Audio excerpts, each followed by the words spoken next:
So, masters, we wait for another minute or so, Ram Garu, and then we start, or should we start right away? Yeah, we'll wait a minute. Okay. Yeah. Okay.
Ruchi ji?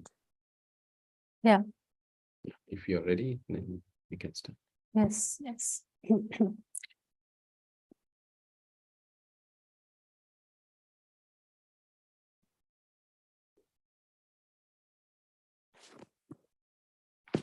Namaste, Masters. I welcome you all to the book session on the book Autobiography of a Yogi by Master Paramahansa Yogananda.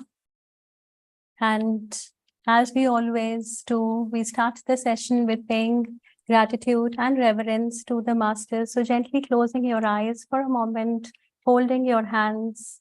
Let's pay a humble gratitude to the Divine Mother, to Mahavatar Babaji, Tehri Mahasaya Swami Sri Yukteswar Ji, and Paramahansa Yogananda Ji.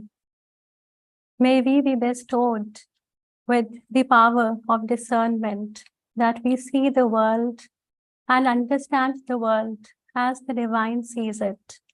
And we may have the strength to live this life true to ourselves, and that we may not get lost in this journey of life. So gently opening your eyes, Masters. We start with today's session.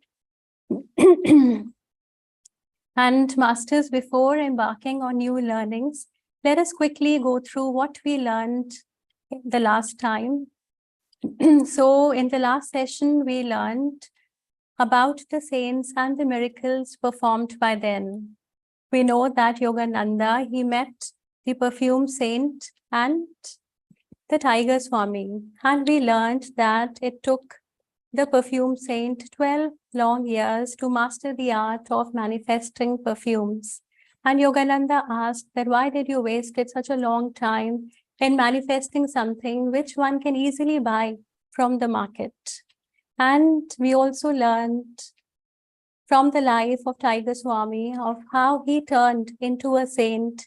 And both of these stories, we know they gave such profound lessons to us.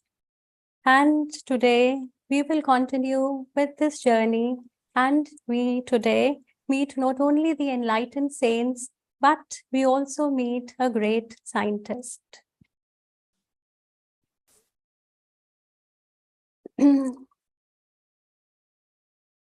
So friends, Yogananda, he gets an opportunity to meet another wonderful saint.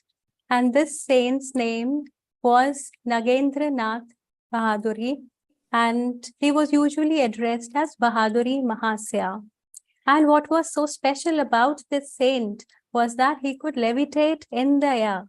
That is, he could raise his body and remain in the air, defying the law of gravitation. And friends, Bahaduri Mahasya was extraordinary and rare, not only because he could levitate, but also due to the fact that he never used to leave his home. He had not left his home for the past 20 years. And he did not used to interact much with the general public.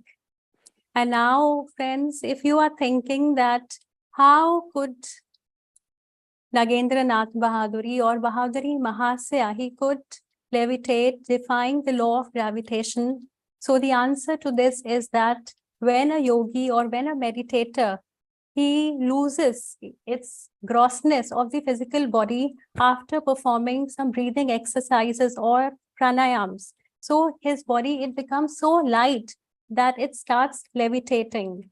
And having said that, levitation is not only possible through breathing exercises, it is also possible when one has deep devotion to God, when one becomes one with God in meditation, in his prayers to God, then he levitates.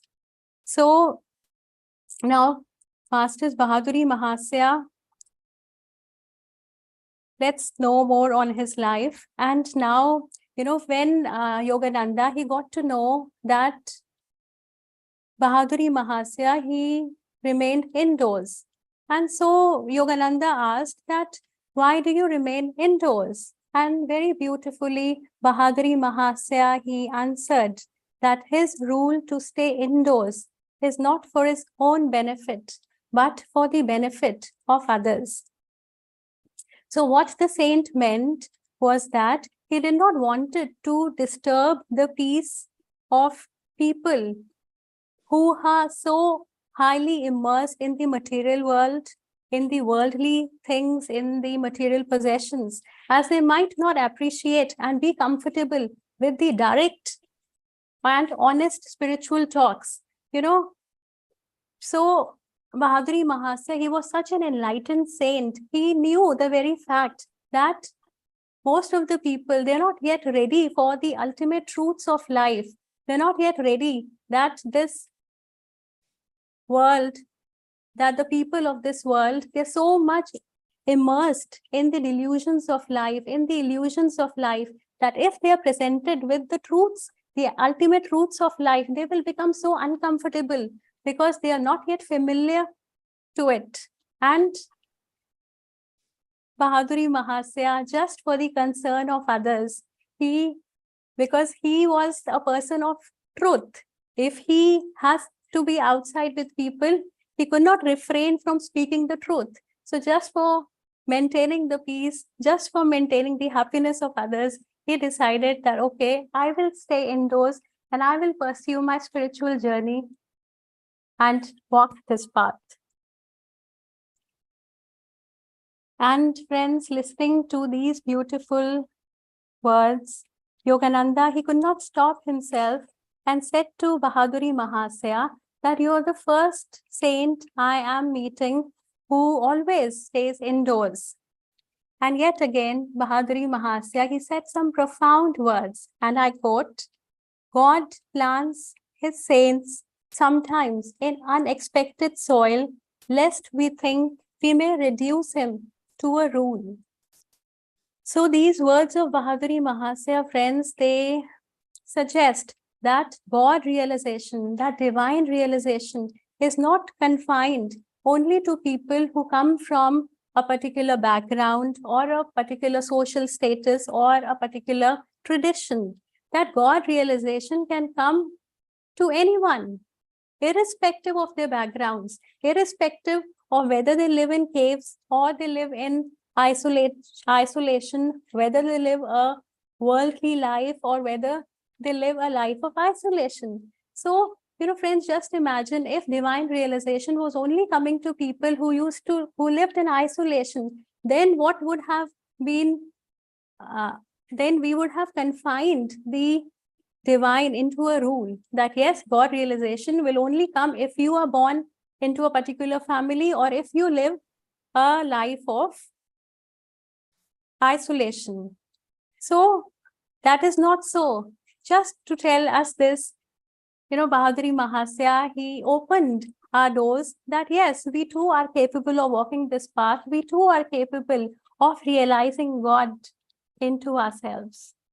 And he also suggested that one should always have an open mind, an open heart, and a humble heart, which is free from any stereotyped beliefs, and to recognize that the divine can work through anyone and anything.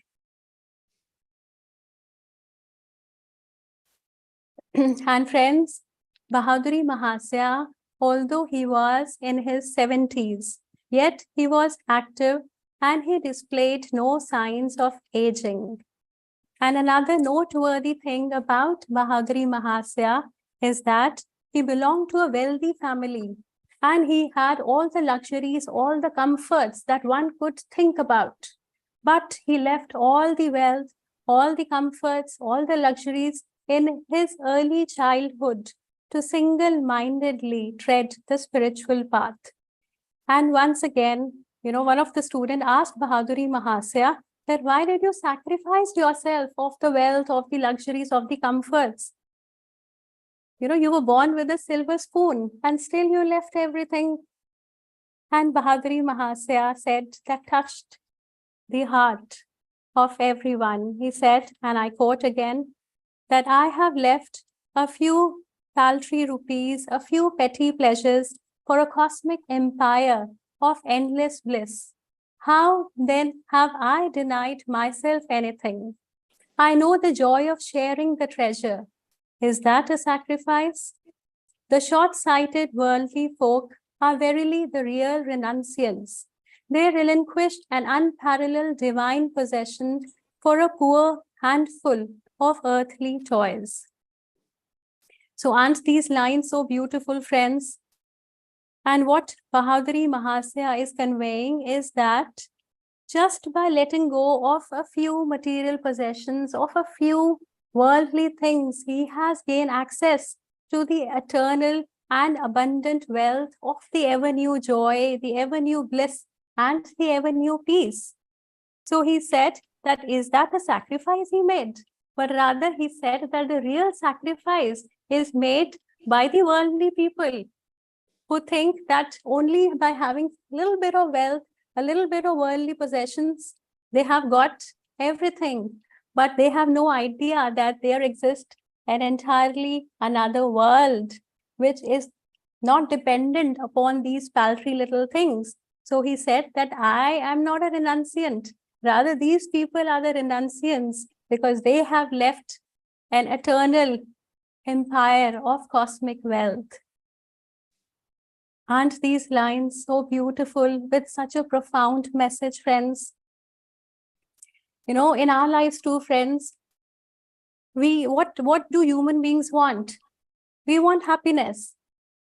And in that pursuit of happiness, we think that we will find that happiness if we go for shopping, if we go to clubs, if we meet friends, and then we go everywhere.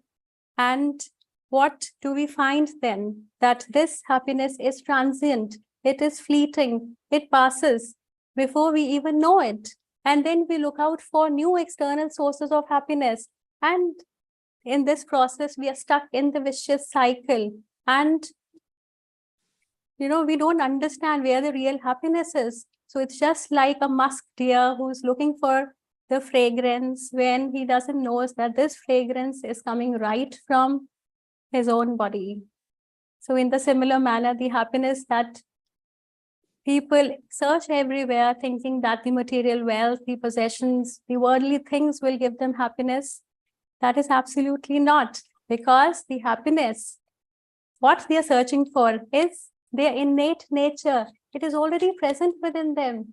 then why are they looking outside of themselves? So such another profound message that Bahaduri Mahasaya, he gave through his life and going forward. Now Yogananda, he asked Bahaduri Mahasaya another interesting question, which has another profound teaching for us. So Yogananda asked that you left all the wealth, all the money, then how do you sustain yourself? Because we know that since we are living in this worldly life, we have to pay our bills. That is also a fact. We cannot deny that fact. And the saint said, and I quote again, that the divine order arranges our future more wisely than any insurance company. The one who gives us air and milk from our first breath knows how to provide day by day for his devotees. So friends, these lines again, they provide us that the guiding force of the universe, it has inherent wisdom within it. And we human beings think that we are clever and we are smart enough that we have the capability to plan everything beforehand for future. And we will think of hundreds of situations that may arise in the future, and we will take preventive measures accordingly. But the nature of life is such that it is uncertain, that another new situation will arise in our life, which we may have not even thought about. So then what do? So it's not possible for a human being to think about life and its uncertain nature, because that is the nature of life, which is uncertainty. And what Bahaduri Mahasaya is saying, that we should have faith and trust in the divine, that if we have taken this path, then our needs will be taken care of by the divine. We just have to surrender ourselves and live in harmony, and then our needs will be met. We will go beyond the worldly arrangement. So, we just need to surrender ourselves, friends, and our needs they're always taken care of. And desires, we know that desires are unlimited. Even the richest person cannot fulfill his desire. That is impossible. But a person who is on this path, who is on the path to know thyself, to know the divinity, he knows that if his needs are met, he's happy enough. And the divine makes sure that the devotee is taken care of, and he never lets his devotee suffer. So one should have that faith, one should have that trust in the divine, and the divine never lets his devotee put his head down. So friends, this was Yogananda's meeting with the great enlightened saint Bahaduri Mahasaya, also known as the levitating saint. And now let us move forward with Yogananda's meeting with a scientist, Jagdish Chandra Bose. And we all know that Jagdish Chandra Bose, he was a well-known biologist, physicist, and botanist, and he made great contributions, not only in the field of physics, but also he made some iconic inventions in the field of plant science. He invented crescograph, and this device crescograph, it helps in measuring and in telling that it's not only the animals that have a nervous system which is sensitive, but plants also have a very sensitive nervous system, and they have a varied emotional life. And friends, it was the research of Jagdish Chandra Bose that suggested that plants are capable of emotions, that they respond to the emotions of love, hatred, fear, anger. And one can promote the healthy growth of these plants with the right talk, with right attention, and right affection. And there have been so many experiments which prove this.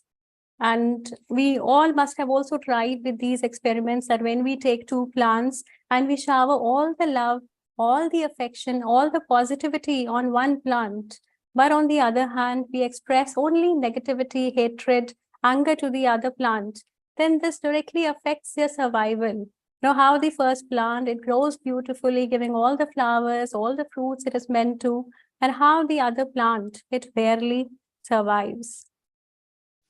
So this is how powerful our emotions are, not only for humans, not only for animals, but for the plants, basically everything around us. Why? Because every speck of the creation has consciousness. You know, this is the first spiritual law that we all know, which is the law of consciousness, which states that every speck of creation, it has consciousness, though the intensity may be low, but there is consciousness in it. And let me give an example for this, friends. So, you know, this is a tree that is so tall, as you can see. This is a picture of me with the tree. This tree is so huge. So this tree is a little close to where I live. And, you know, while I pass through this tree caught my attention. And, you know, when I used to pass this tree, I always used to hug this tree. And I used to get so much energy, so much healing from this tree that we started having a relationship. So once what happened that this tree, it spoke to me that, you know, take some branches of the tree. And I said that it's not possible to take the branches because the tree is so long and there's no way I can climb up the tree and take the branches. So the conversation ended there. And the next time when I went past this tree, then I saw that there was a pile of branches just next to the tree. And with gratitude in my heart, I picked up some branches and I made a vase of it. I just forgot to bring that vase. Probably I'll show you the next time. So, you know, this experience I shared just to tell that every speck of creation, it is talking to us. And the question to ask is that, are we listening to them?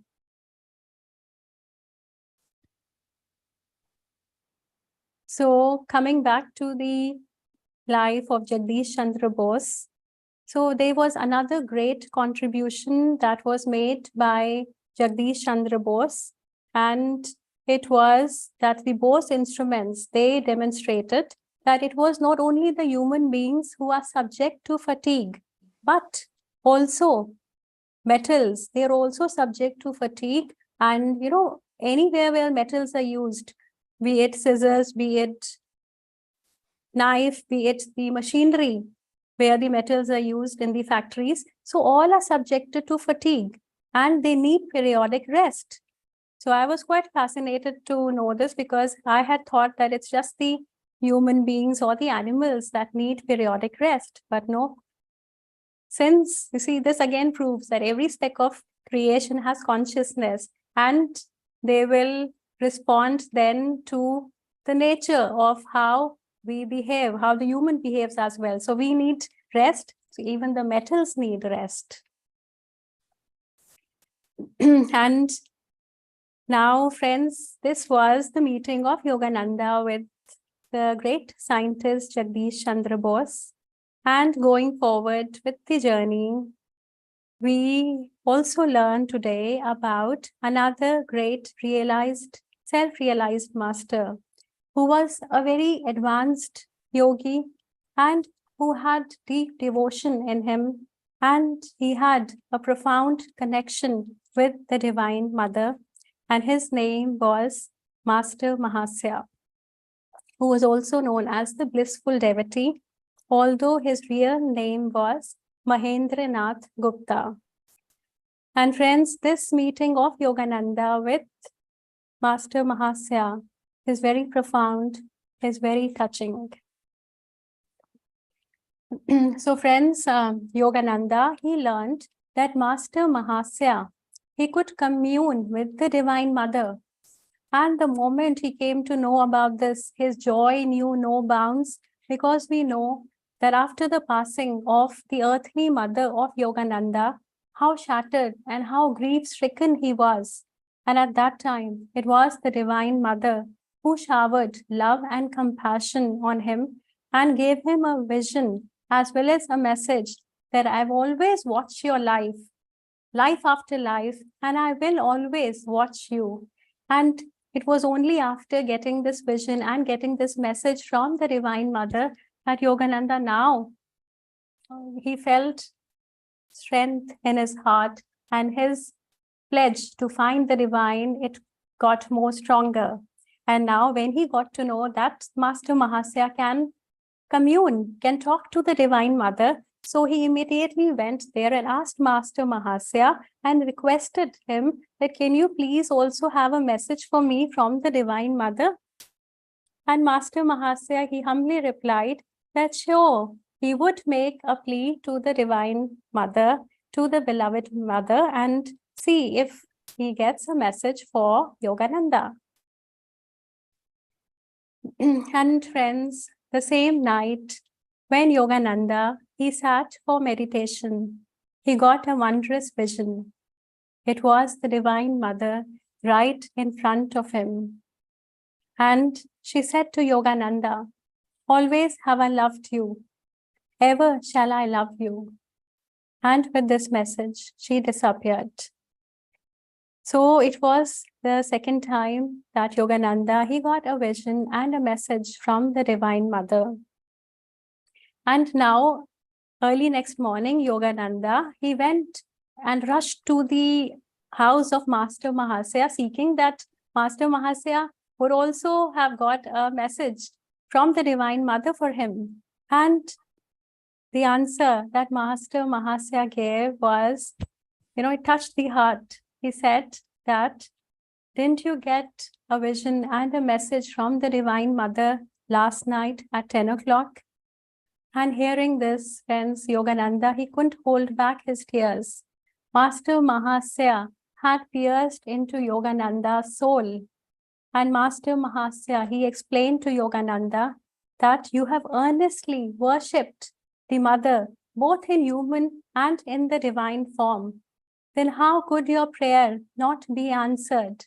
So Master Mahasaya was telling Yogananda that any prayer which is done earnestly with complete faith, devotion, and surrender to the divine never fails to get answered.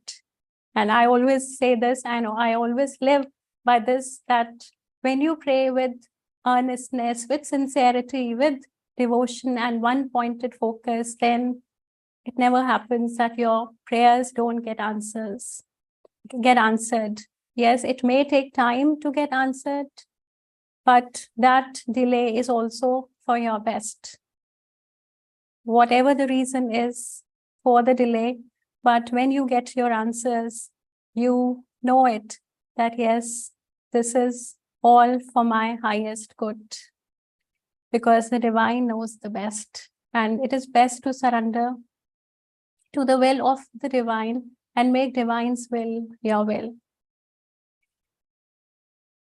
So, friends, now Yogananda, he was so inspired and touched by the profound wisdom, by the humility and deep devotion of Master Mahasaya he had for the Divine Mother, and he wondered in his heart that how I wished that Master Mahasaya was my guru, because he knows how to commune with the divine, and Yogananda, he was also looking for a guru who knew and who could tell him how to commune with the divine.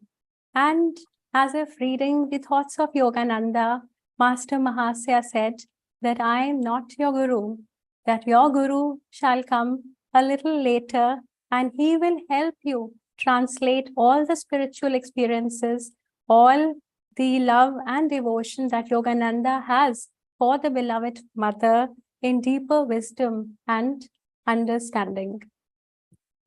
So friends, in this way, Yogananda, he learned valuable lessons from Master Mahasaya, and in gratitude, he wanted to touch the feet of Master Mahasaya. But Master Mahasaya, he did not allow him to do so, saying that since we both are devotees of the Divine Mother, and she resides in your bodily temple too, then how can I let the Divine Mother touch my feet through your hands.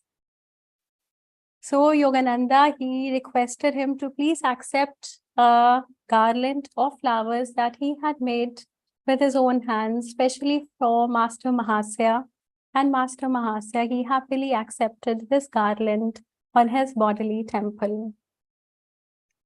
So friends, such was the grace, such was the glory, and such was the humility of the great Guru, Master Mahasaya.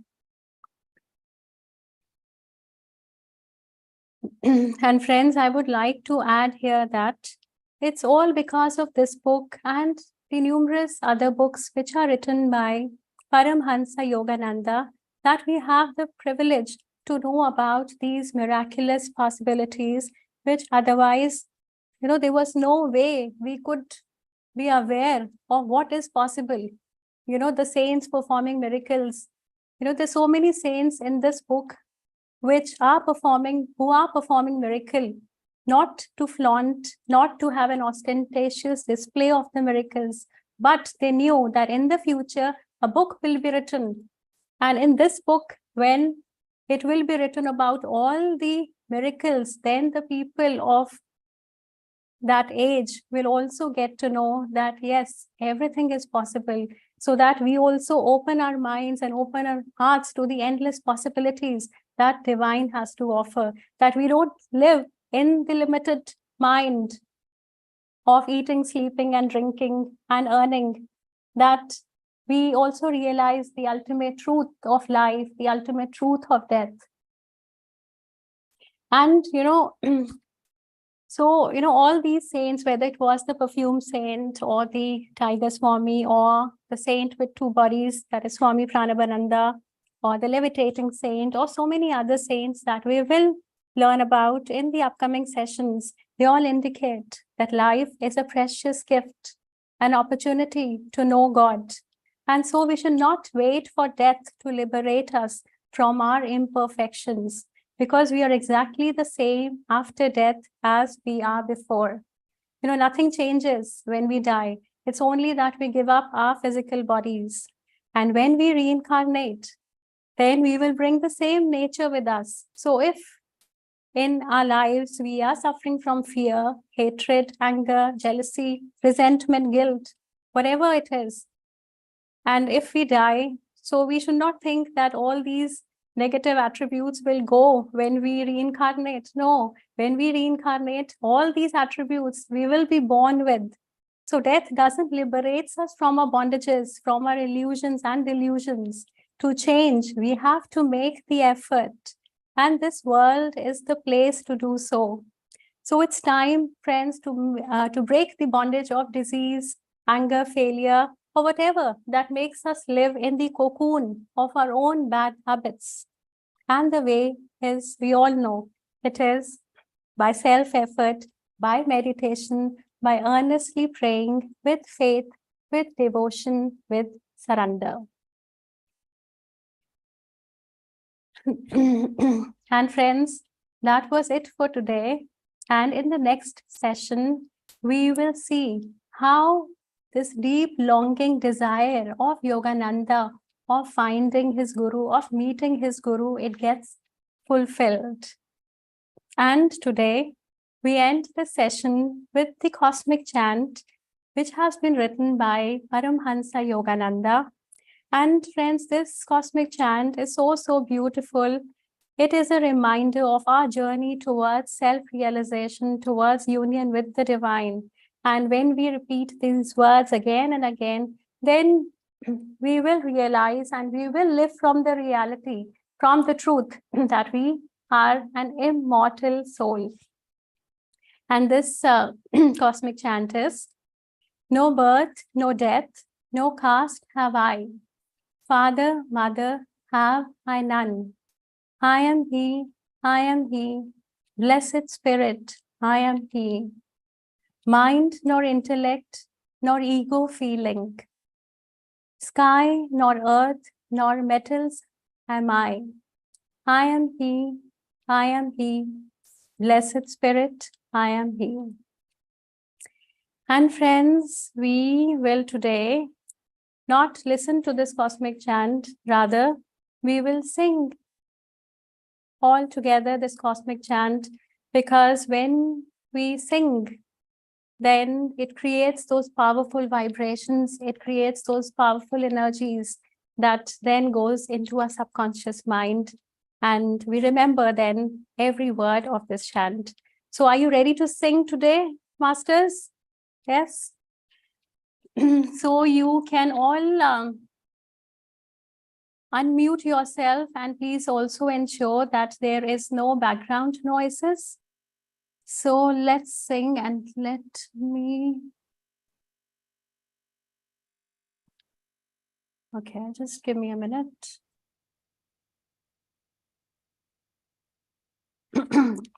So please sing along with me, masters. So just let me know if you're able to hear the music. No, you're not able to hear Not yet. the music. Not yet. Yes, okay. So probably then I'll have to share it again. Just give me a minute.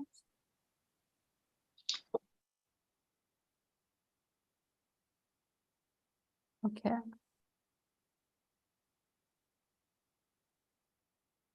Okay.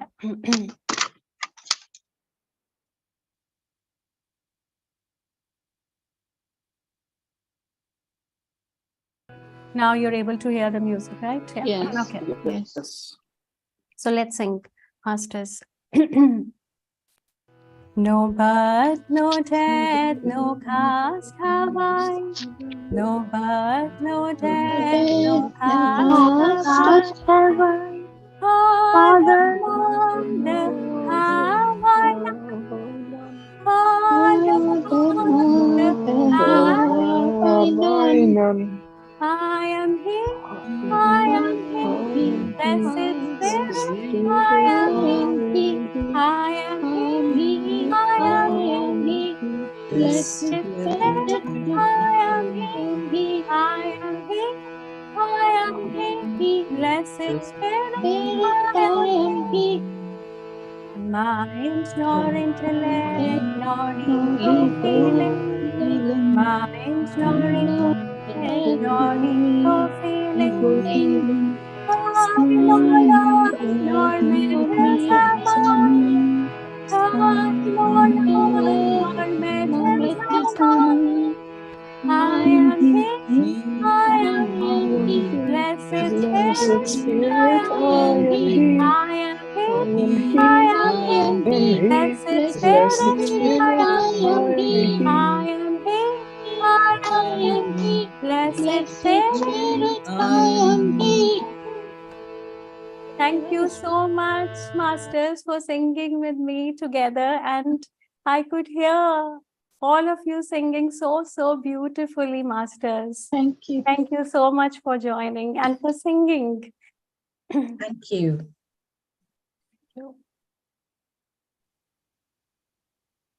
So that was it for today, masters. And if you would like to share any of your own experience or anything, you're most welcome to do so.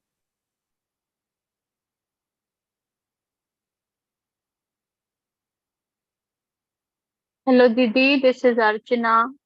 Hello, Archana.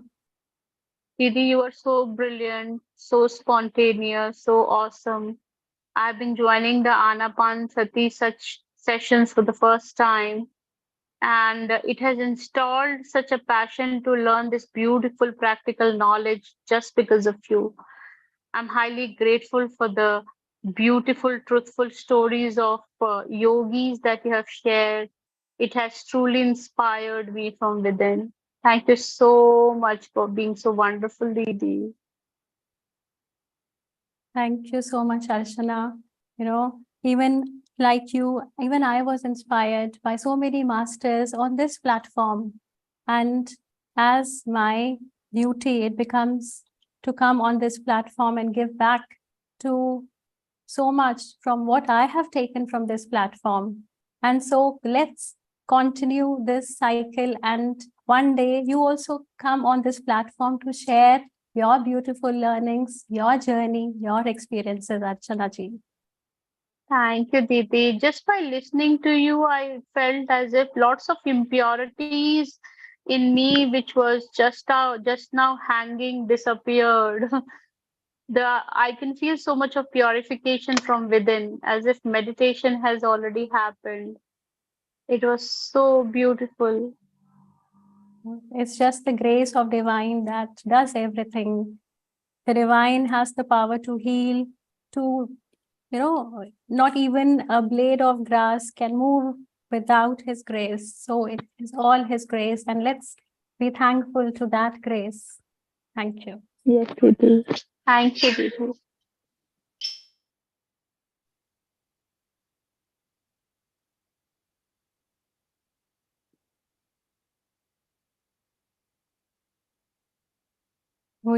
Do we have anyone to share? Or if not, then we will start with our meditation. Okay. So Madhuram ji, Yes. okay, Yes, I'm Ruchi. sorry, I didn't see your hand raised. Sorry. Okay. Yes. So very beautiful. Very grateful to you, Ruchi ji. The grace and the energy with which you have shared the stories is really very, very connecting. As Archana ji as well mentioned, the way you narrated really took me as well to a deeper state. So thanks a lot. And great to listen about Nagendranath Bahuduri Saint, and the way he said about why he is living in private life, and in order not to disturb others. And it's beautiful how he lived, being a saint, being an example, and showing things about non-interference. So that is what that came to my thoughts. And how he spoke about how short-sighted the worldly people are. And he says they are the real renunciates and not himself. For the simple things that I left, that I got the divine bliss. So such a deep statement truly, in a way liberates ourselves listening to those statements, and immediately eases many burdens listening to such statements. Such statements, I feel, listening, through their story coming from these books, it feels like they are talking to us through you. So it's very, very deep, as you have shared each and every statement today.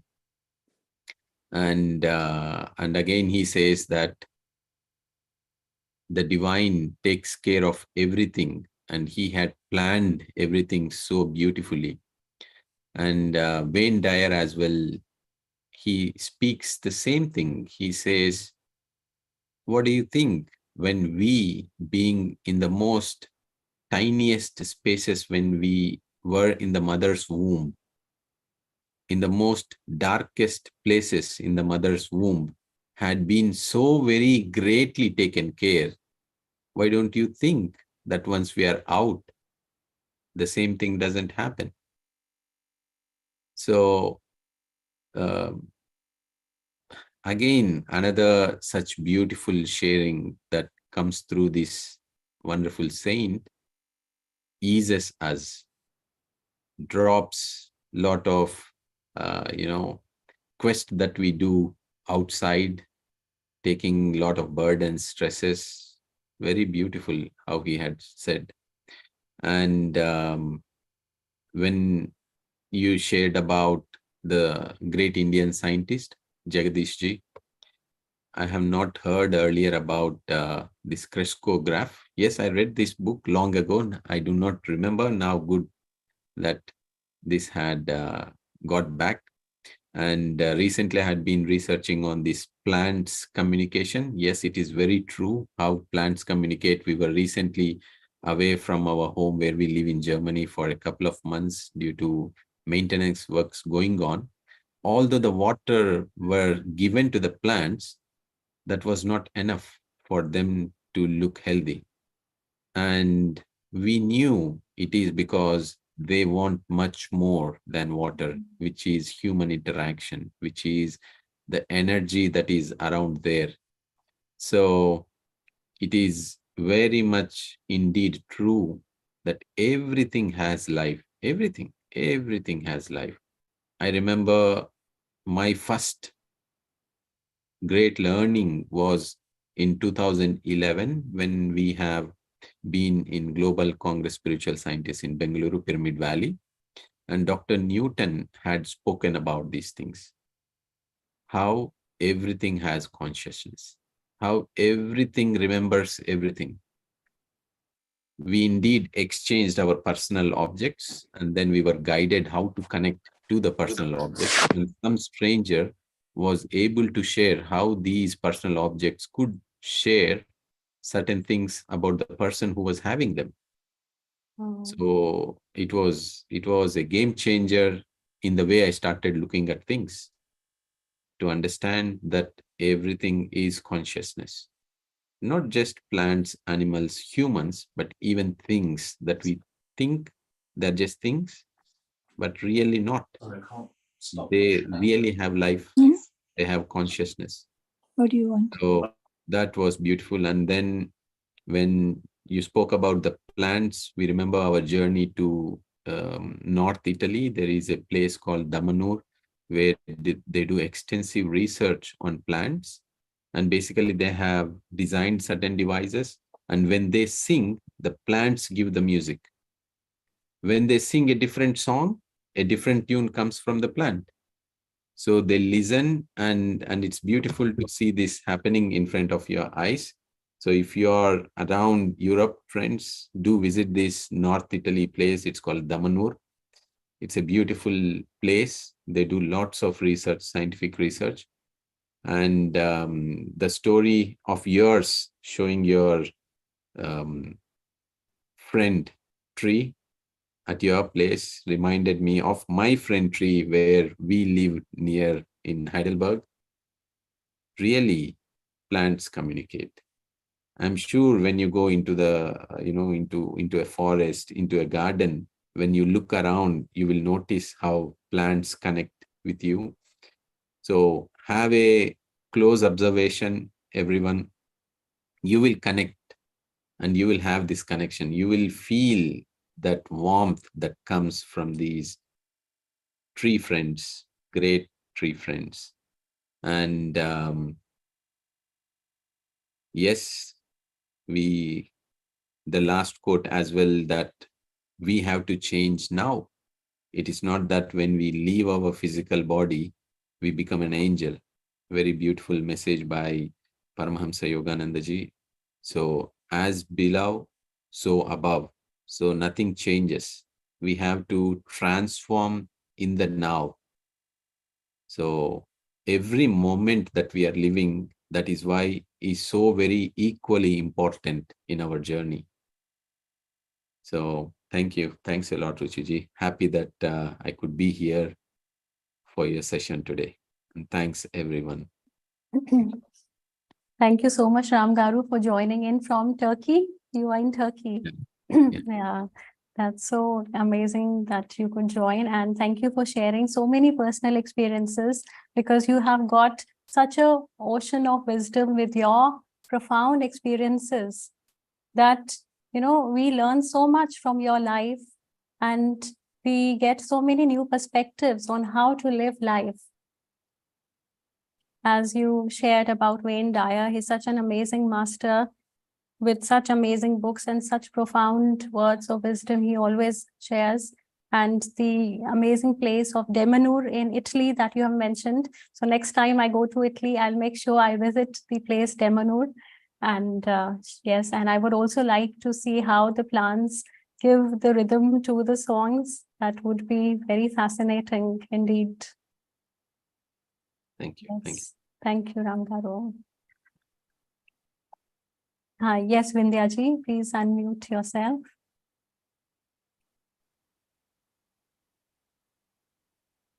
so beautifully everything. I even wanted to show he said. So,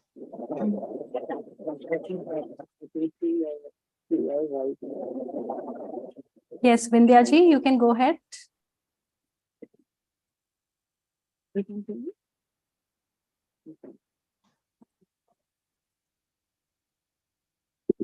Vindhya ji, your voice is not audible. Looks like you're speaking. Can you hear me However, now? it is not. Yes.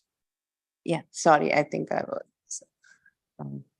Yeah, I wanted to say Ram Garu summed up everything so beautifully, so I don't really have any more words, but thank you, Ruchiji, very much. Like he said, through you, the saints are sending their messages to us, beautiful messages. And I echo like how the levitating master was saying about, you mentioned about desires, when universe has everything planned for us, who are we to plan for the few hundred things that we think we are planning for when the whole life is so beautifully orchestrated? And if we just believe in that, and that we are taken care of, I think that's what coming into this spirituality is helping each one of us. So I really appreciate you reminding us about that. And every little experience you shared, and when you put that picture of the tree and how beautifully we don't, it may be happening to so many of us, but we don't really, are aware of it happening, and how you communicated. Thank you so much. And yes, like Jagdish Chandra Bose has shown, it is hard for me also to imagine, like, even metal has feel like, consciousness, and they need rest.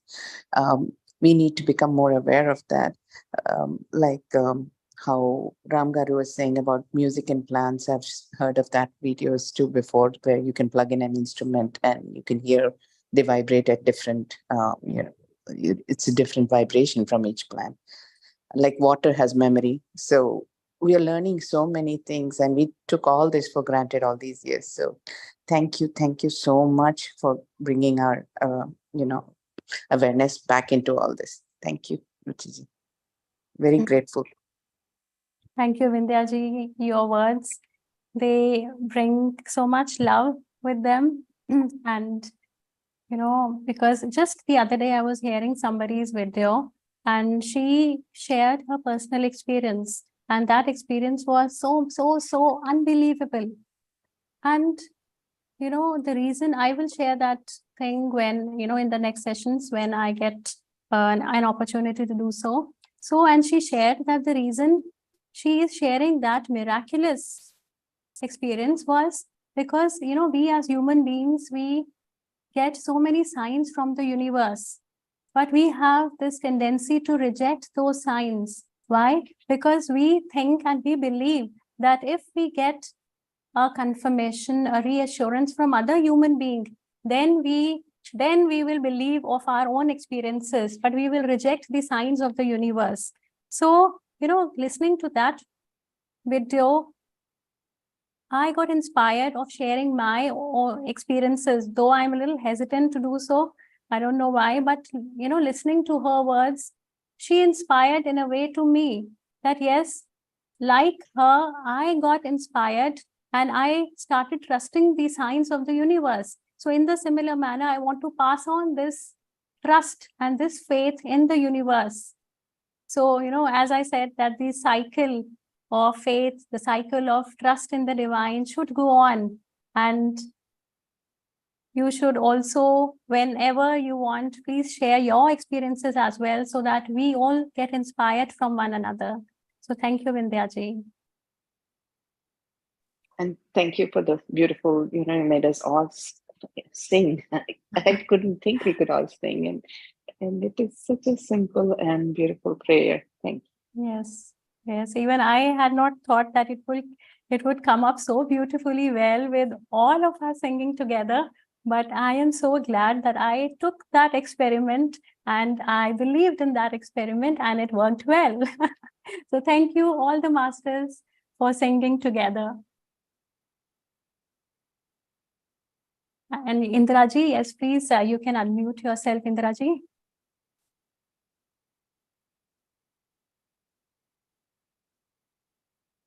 Can you hear me, Ruchi? Can you Yes. hear me, Masters? Yes. Thank you, Ruchi. Thank you very much. It's been a wonderful feeling. You've taken me somewhere where I've never been before. I'm he, I'm he, I'm the spirit, I am he. You make me so happy. It's been a wonderful, wonderful feeling. You know what? It all comes straight from your heart, full of love. Thank you, thank you, thank you. Wow, Indraji, as you were singing, I was mesmerized. My soul was dancing, hearing you singing from your soul.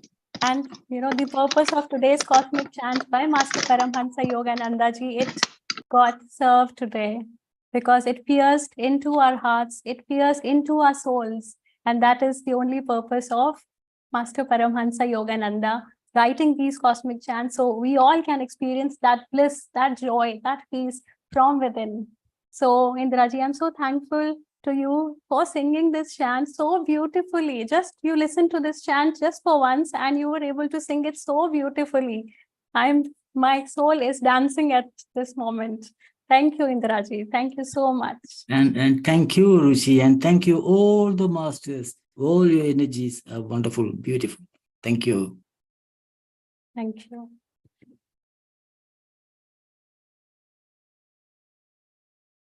So, masters, so are we ready for meditation now? We can start with the meditation, Ram Garu. So, Ruchiji, you will be sharing a music, right? Yes, I will do that. Okay, so I will then turn off the live on YouTube. So friends on YouTube, please join over Zoom.